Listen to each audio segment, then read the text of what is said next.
Hello, this is Jagdamba Singh. Welcomes you all in political science class. We are continuing chapter number 3, which is politics of plant development, and this is going to be 12th part. इसे previous video में हम लोगों ने outcome को देखा कि 5 year plans के क्या आउटकम निकल करके सामने आए। उसमें हम लोग ने जिस पॉइंट को देखा वो था लैंड रिफॉर्म, और आज का जो पॉइंट होने वाला है आउटकम के रूप में वो है द ग्रीन रेवोल्यूशन। ये ग्रीन रेवोल्यूशन क्या आया और इसके परिणाम क्या निकले, इसको हम लोग आज के वीडियो में जानने वाले हैं। तो what was the green revolution?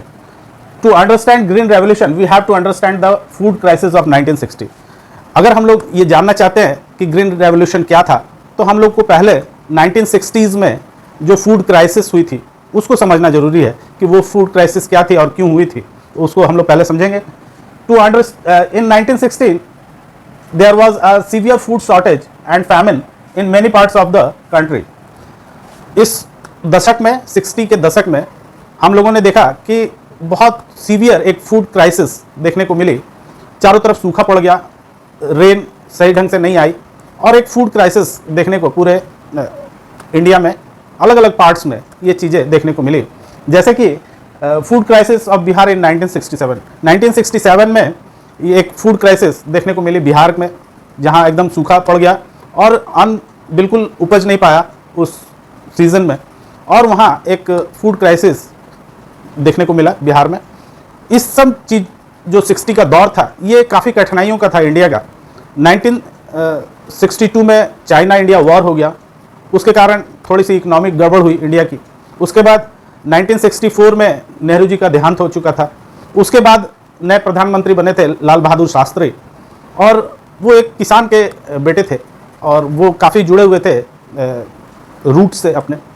तो उस पीरियड में एक बार फिर 65 में पाकिस्तान के साथ युद्ध लड़ना पड़ा। युद्ध तो ये 60s का जो दशक था, 60 का जो दशक था, ये काफ़ी कठिनाइयों भरा था। दो युद्ध हो गए थे। उसके बाद एक ज़बरदस्त फेमाइन देखने को मिला इंडिया में, और काफ़ी फूड का शॉर्टेज उस समय इंडिया को झेलना पड़ा उस प्रॉब्लम से। तो consequences of the food crisis, इसके क्या परिणाम निकल करके आए इस फूड क्राइसिस के, उसको हम लोग जरा समझते हैं कि the government has to import wheat and has to accept foreign aids mainly from US. अब सरकार जो थी, दो युद्ध हो चुके थे और एक ज़बरदस्त अकाल फैमन पड़ चुका था इंडिया में। तो इंडिया की इकोनॉमी बिल्कुल माली हालत इंडिया की ख़राब हो चुकी थी उस समय, और लाल बहादुर शास्त्री उस समय देश के प्रधानमंत्री थे। तो उन्होंने ये फूड जो है, व्हीट वगैरह, ये एड के रूप में अमेरिका से मंगवाने का इन्होंने निर्णय किया, और अमेरिका इसके लिए तैयार भी हो गया। लेकिन उसने कुछ शर्त थोप दी इंडिया के ऊपर। The country was clearly vulnerable to external pressure and depends on food aid mainly from US. सरकार की आर्थिक स्थिति सही नहीं थी, पूरे देश की आर्थिक स्थिति सही नहीं थी, और ऐसे में किसी भी देश को दबाव में आना ही पड़ता है।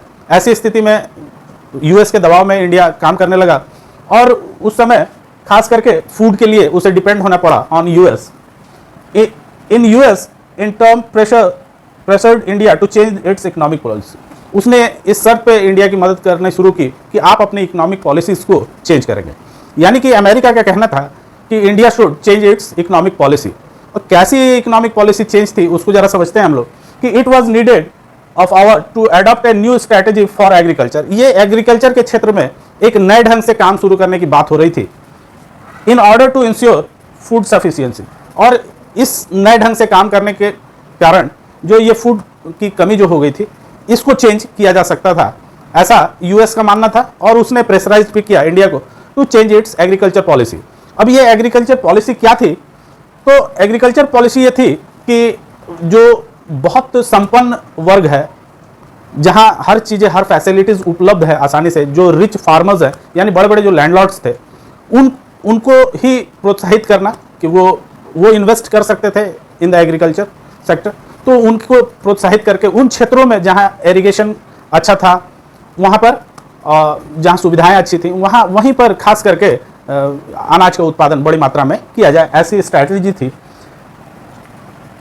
Instead of the earlier policy of giving more support to the areas and farmers that were lagging behind, पहले ये था, परंपरा ये चली आ रही थी कि जहाँ लोग खेती में पिछड़े हुए हैं उनको डेवलप किया जाए 5 ईयर प्लान्स के तहत। लेकिन यहाँ आकर के ये पॉलिसी बिल्कुल चेंज हो गई।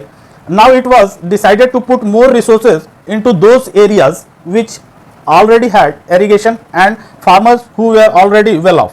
जो बहुत अच्छे संपन्न किसान थे उनको ही प्रोत्साहित किया जाए, क्योंकि उनके पास पैसे भी थे और संसाधन भी थे, तो उनको प्रेरित किया जाए खेती के लिए, और वही इसको बढ़ा सकते हैं। वहीं पर सारी सुविधाएं भी गवर्नमेंट दे और तेजी के साथ वहाँ उत्पादन किया जाए। ये स्ट्रैटेजी अडॉप्ट करनी पड़ी इंडिया को in the pressure of America.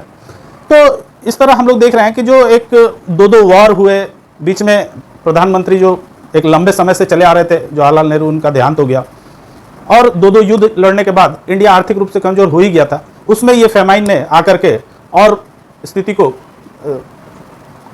को और बिगाड़ा, और फिर इंडिया को डिपेंड होना पड़ा ऑन अमेरिका फॉर फूड। और ऐसी स्थिति में वो इंडिया को एड के रूप में वीट देने को तैयार हो गया।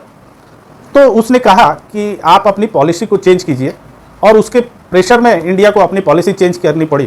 पहले जो वीकर सेक्शन थे एग्रीकल्चर सेक्टर में, यानी कि वीकर जो फार्मर्स थे, उन पर ध्यान केंद्रित था केंद्र सरकार का कि उनको ग्रो किया जाए ताकि इकोनॉमी डेवलप हो। तो अमेरिका के दबाव में उन किसानों पर ध्यान दिया जाने लगा जो पहले से संपन्न थे, और उनके देखरेख में ये प्लान किया गया कि इसको बहुत तेजी के साथ अनाज के उत्पादन को बढ़ाया जाए। तो what was the argument behind it? तो इसके पीछे क्या तर्क दिए गए कि क्यों ऐसे स्टेप्स? एक तो प्रेशर था ही इंडिया के ऊपर कि उसको यूएस पर डिपेंड होना पड़ा था फूड के लिए, तो उसका दबाव तो था ही, लेकिन उसके साथ साथ क्या आर्गुमेंट्स इसके पक्ष में दिए जाते हैं कि क्यों ऐसा स्टेप उठाया गया? आइए उसको समझते हैं। उस समय की स्थिति भारत की बहुत ही खराब थी, और ऐसे में लोगों को तैयार रहने के लिए, मजबूत बनाने के लिए एक नारा दिया था, जय जवान जय किसान। यानी एक तरफ उनको कई वॉर्स भी लड़ने पड़े थे, तो जवानों को भी उनका मनोबल उठाना था, और फार्मर्स के भी मनोबल को बूस्ट करना था। तो इसके लिए उन्होंने नारा दिया था जय जवान जय किसान का। तो आर्थिक स्थिति ठीक करने के लिए और इस फूड शॉर्टेज से बाहर निकलने के लिए सरकार ने ये निर्णय लिया कि उन क्षेत्रों में इन्वेस्ट किया जाए, एग्रीकल्चर के क्षेत्र में, जो फार्मर्स रिच हैं और जिनके पास कैपेबिलिटी है to spend in the agriculture sector. तो ऐसे में the argument was that those who already has the capacity would help increasing production, कि जिनके पास कैपेसिटी ज़्यादा है, यानी हर तरह से वो संपन्न है, हर समस्या को फेस कर सकते हैं, उनके पास धन की भी कमी नहीं है, उनके पास लेबर्स भी मौजूद हैं, तो ऐसे लोगों को ही प्रोडक्शन के लिए आगे किया जाए और उनको ही सरकार हेल्प करे, ताकि जल्दी से जल्दी ये फूड के क्राइसिस से बाहर निकला जा सके और देश को बाहर निकाला जा सके। तो helping increasing production rapidly in the short run, और ये कम से कम समय में संभव हो सके, इसके लिए ये जरूरी था, सरकार को ये जरूरी लग रहा था, और सरकार का तर्क भी यही था कि इसीलिए ऐसे फार्मर्स को इनकरेज कर रही थी गवर्नमेंट जो जल्दी से जल्दी पैसा लगा करके उपज को बढ़ा सकें और जल्दी से जल्दी अनाज लोगों तक पहुंच पाए। इसके लिए सरकार ने कई इनिशिएटिव्स भी लिए। Thus the government highly yielded variety seeds, उसने अच्छे सीड्स उपलब्ध कराए इन बड़े बड़े लैंडलॉर्ड्स को। Fertilisers, pesticides and better irrigation, ये सारी चीज़ें उनको उपलब्ध कराएं, चाहे सीड्स की बात हो, चाहे फर्टिलाइज़र, पेस्टिसाइड, एरीगेशन के जो भी सुविधाएं हो सकती थी उन तक जल्दी से जल्दी और ज़्यादा मात्रा में पहुंचाने का गवर्नमेंट का उद्देश्य रहा, एट हाईली सब्सिडाइज्ड प्राइजेस। और ये जो इन चीज़ों के दाम थे उसको भी गवर्नमेंट ने कम कर दिया, और सस्ते दामों में ये सारी चीज़ें उनको उपलब्ध हों, ताकि उनका मनोबल बढ़े और वो ज़्यादा से ज़्यादा उत्पादन करें, और इस तरह से इंडिया को फूड क्राइसिस से बाहर निकाला जा सके। The government also give a guarantee to buy the produce of the farmers at a given price. और गवर्नमेंट ने यह भी निर्णय लिया कि जो भी चीज़ें ये फार्मर्स प्रोड्यूस करेंगे उसको एक निश्चित दाम पे सरकार खरीदेगी और जल्दी से जल्दी लोगों तक उपलब्ध कराने की कोशिश करेगी। लेकिन ये सारी जो चीज़ें थी इसके क्रिटिसिज्म भी बहुत सारे हैं, आइए उनको भी देखते हैं। निश्चित रूप से ये कहा जा सकता है कि ग्रीन रेवोल्यूशन के बहुत सारे फ़ायदे देखने को मिले, और देश जो है वो जो खाद्य का संकट था, जो फूड क्राइसिस थी, उससे बाहर देश निकल पाया। लेकिन इसके साथ ही ग्रीन रेवोल्यूशन ने बहुत सारी समस्याएं भी समाज में खड़ी की। आइए उन समस्याओं के बारे में क्रिटिक्स का क्या नज़रिया था या उसके डिसएडवांटेजेस क्या थे, आइए उस पर भी नज़र डालते हैं। Disadvantages of green revolution. The rich peasants and the large landlords were the major beneficiaries to the process. ये जो पूरा ग्रीन रेवोल्यूशन का प्रोसेस चला देश में, इसने रिच पीजेंट्स और लार्ज लैंडलॉर्ड्स जो थे उनको सबसे ज़्यादा बेनिफिट पहुंचा इस पूरे प्रोसेस, क्योंकि मेन केंद्र इन्हीं पर किया गया था ग्रीन रेवोल्यूशन का, और इन्हीं के जरिए ये ग्रीन रेवोल्यूशन लाया गया था, तो सबसे ज़्यादा बेनिफिट इसी वर्ग को मिल पाया। The green revolution deliver only A moderate agriculture growth. ये जो एग्रीकल्चर ग्रोथ हुआ ये बहुत ही मॉडरेट था और कुछ फिक्स ही क्रॉप्स उगाए गए, जैसे कि वीट का प्रोडक्शन बहुत ज़्यादा मात्रा में किया गया, तो अन्य जो क्रॉप्स थे उनको इग्नोर किया गया इस दौरान, और ये एक बड़ी समस्या थी उस दौर की। Increased polarisation between classes, landless owners, land owners and landless, and regions, green revolution and non green revolution. तो एक तरफ हम लोग देख रहे हैं कि इसने पोलराइजेशन समाज में किया और वर्गों में बांट दिया समाज को। कुछ जो लैंड ओनर्स थे बड़े बड़े और रिच, उनको तो बहुत बेनिफिट हुआ, लेकिन दूसरी तरफ जो छोटे किसान थे, जो छोटे पीजेंट्स थे और लैंडलेस थे, उनको कोई बेनिफिट इस ग्रीन रेवोल्यूशन से नहीं मिल पाया। तो ये इसने एक खाई पैदा की पीजेंट्स के बीच में। जो लैंडलॉर्ड्स थे वो और रिच हो गए और जो पुअर लैंडलेस थे वो और गरीब हो गए, इनके बीच की दूरी और बढ़ गई आर्थिक रूप से। और दूसरी तरफ कुछ ऐसे क्षेत्र ही थे जहां पर ग्रीन रेवोल्यूशन हुआ, और बहुत सारे इंडिया के ऐसे क्षेत्र थे जहां पर ग्रीन रेवोल्यूशन नहीं हो पाया। तो क्षेत्र में भी ये डिवीजन देखने को मिला, जैसे कि some reason like Punjab, Haryana and western UP, ये कुछ ऐसे क्षेत्र थे। पंजाब का क्षेत्र था, हरियाणा का क्षेत्र था, और पश्चिमी उत्तर प्रदेश का जो क्षेत्र था उसमें ये देखने को मिला कि वहाँ के लैंडलॉर्ड्स और रिच पीजेंट्स जो थे उनको बहुत ज़्यादा बेनिफिट इससे मिला, और ये जो ग्रीन रेवोल्यूशन का जो रीज़न था वो यही रीज़न बन करके रह गया, और बाकी देश में रेवोल्यूशन उतनी अच्छी तरह से नहीं देखने को मिला। तो agriculturally prosperous while other remain backward. तो इसने इस दो रीजन्स में भी अंतर पैदा किया। एक तरफ जो इस क्षेत्र के लोग थे जहाँ ग्रीन रेवोल्यूशन हुआ, वहाँ के पीजेंट्स काफ़ी अमीर हो गए, और जहाँ ग्रीन रेवोल्यूशन का असर नहीं था वहाँ के पीजेंट्स गरीब ही रह गए। तो इस तरह से देखने को मिलता है कि इसके कुछ डिसएडवांटेजेस भी थे, और दो डिसएडवांटेजेस को और हम लोग देखने वाले हैं। तो आइए उनको भी देखते हैं कि क्या और डिसएडवांटेजेस सोसाइटी में देखने को मिल रहे थे उस समय। एक तरफ देश इससे ग्रीन रेवोल्यूशन से बेनिफिटेड हुआ, लेकिन इसके डिसएडवांटेज भी देखने को समाज में मिले। उन्हीं में से एक डिसएडवांटेज ये था कि in many parts the sharp contrast between the poor peasant and the landlord conditions favourable for left wing organisations to organise the poor peasants.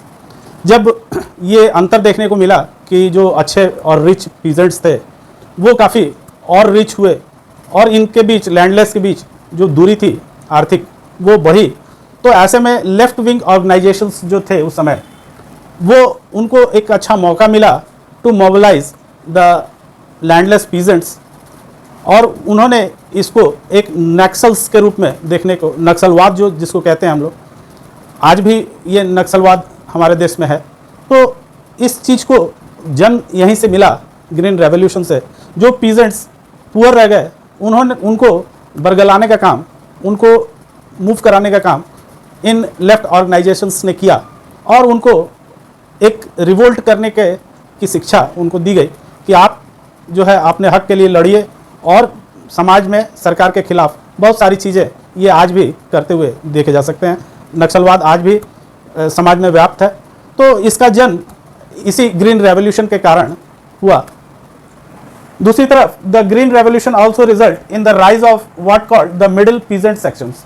इसने समाज में एक नए वर्ग के पीजेंट्स को जन्म दिया जिनको हम लोग मिडिल पीजेंट सेक्शंस के नाम से जानते हैं, और ये ना तो बहुत रिच थे और ना ही बहुत पुअर थे, लेकिन इस ग्रीन रेवोल्यूशन ने इनको बहुत बेनिफिट पहुंचाया। These were farmers with middle size holdings.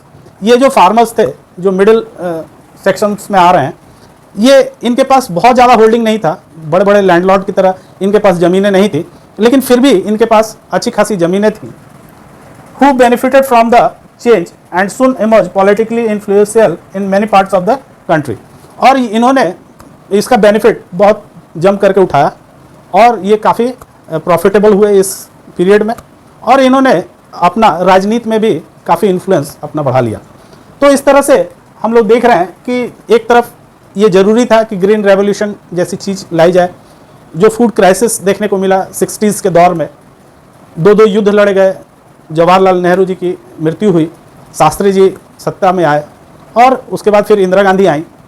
तो ये जो दौर रहा 60s का, इस पीरियड में जो एक फैमाइन भी देखने को मिला जिसने फूड क्राइसिस को जन्म दिया, और इस फूड क्राइसिस ने ही ग्रीन रेवोल्यूशन को लाने के लिए मजबूर किया। लेकिन ये ग्रीन रेवोल्यूशन एक तरफ तो देश को बहुत एडवांटेज पहुंचाया इसने और उस संकट से देश को बाहर निकाला जो एक फूड का क्राइसिस बना हुआ था देश में, लेकिन इसके डिसएडवांटेजेस को भी हम लोगों ने देखा कि किस तरह से इसने समाज के विभिन्न वर्गों में समाज को बांटने का भी काम किया। तो उम्मीद है बच्चों कि आपको अच्छा लगा होगा, वीडियो समझ में आया होगा। तो शेयर कीजिए अपने दोस्तों के साथ, लाइक कीजिए वीडियो को और सब्सक्राइब करना मत भूलिए। Thank you.